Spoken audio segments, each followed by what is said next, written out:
Alright, before moving on to our quantum multiphysics and discussing how the tool can help us to solve some problems, let's assume that we do have a problem. And since I'm working with a capacitive touchscreen that helps me to make the drawings for these videos, I was thinking that perhaps discussing the capacitance extraction problem will be a very nice and neat example. So first let's have a look at how capacitance extraction problem will be defined in the terms of physics. So to begin with, let's assume that we've got this piece of space, and in that space we're going to have a bunch of conductive objects that are located in different places. And the shape of these objects is absolutely arbitrary, but I'm using circles for simplicity.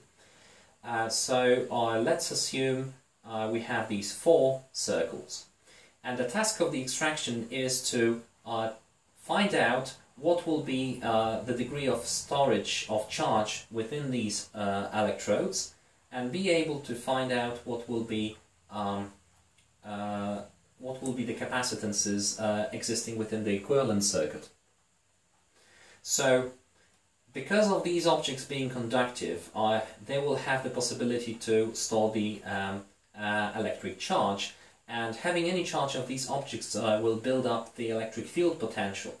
So in order to find out what actually happens, we need to apply this equation, which is called the Poisson Equation. And it basically says that any distribution of the electric field or electric potential, here it's expressed by taking the second derivative of the electric potential, in this space is going to follow the distribution of the electric charge in that space weighted with the dielectric constant. So if we assume that we have a certain dielectric constant within that space, and that could be a number or it could be a function of that depends on space, for example, if our medium is non-uniform. Anyway, this means that we know what happens in that space. So now we need to let COMSOL solve this equation 4 times, and by the way, this is a second order differential equation, so this is something that finite-element method and quantum multiphysics is very good at solving.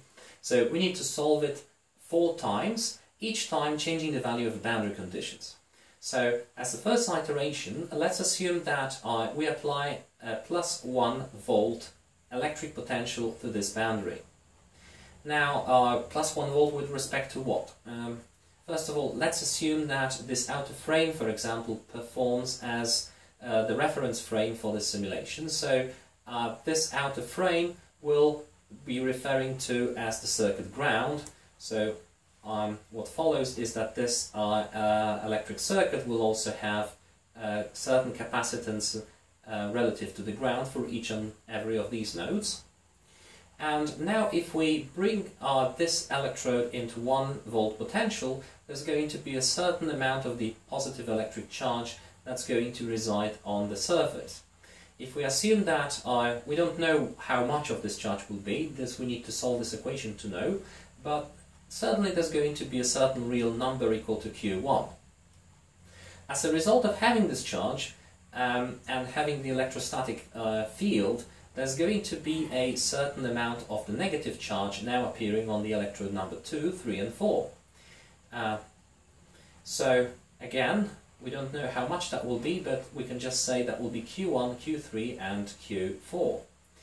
So moving from having this electrostatic picture to capacitance, just let's have a look at the definition.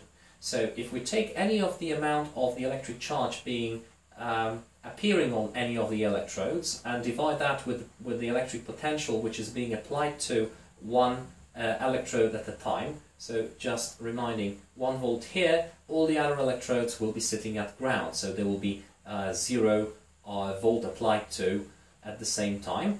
So if we do that, then we're going to have a certain number which will define the capacitance between these elements. So this way we'll be able to populate the first column of this matrix.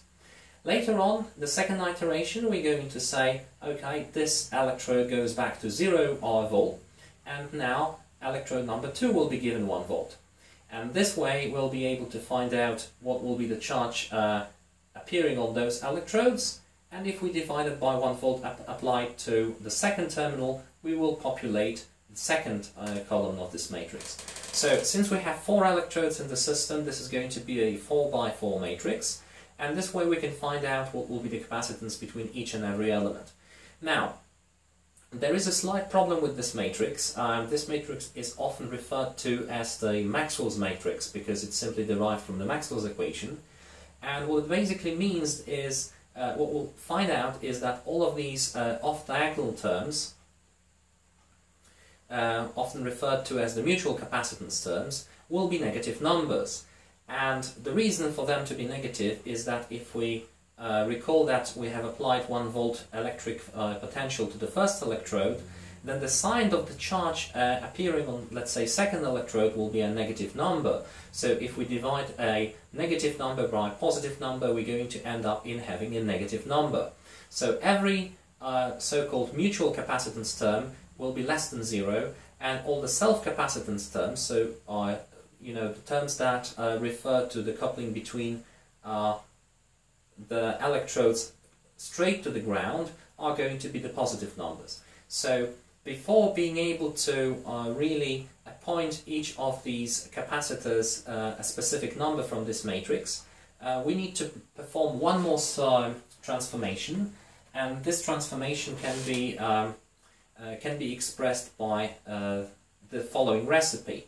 So basically what it says is that in order to have this SPICE matrix, SPICE for that stands for the electric circuit, and simulators that are often used for the electric circuit.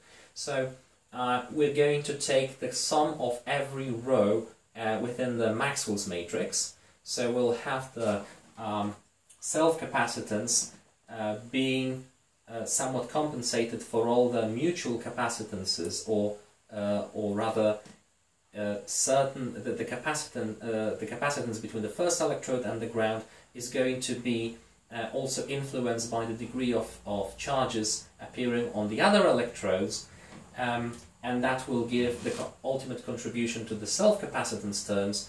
And when it comes to the mutual capacitance terms, then we'll have to just flip the numbers. So in the end, all the values will stay positive, and then we can just take these values and assume that we have an equivalent electrical circuit for that particular geometry of the problem.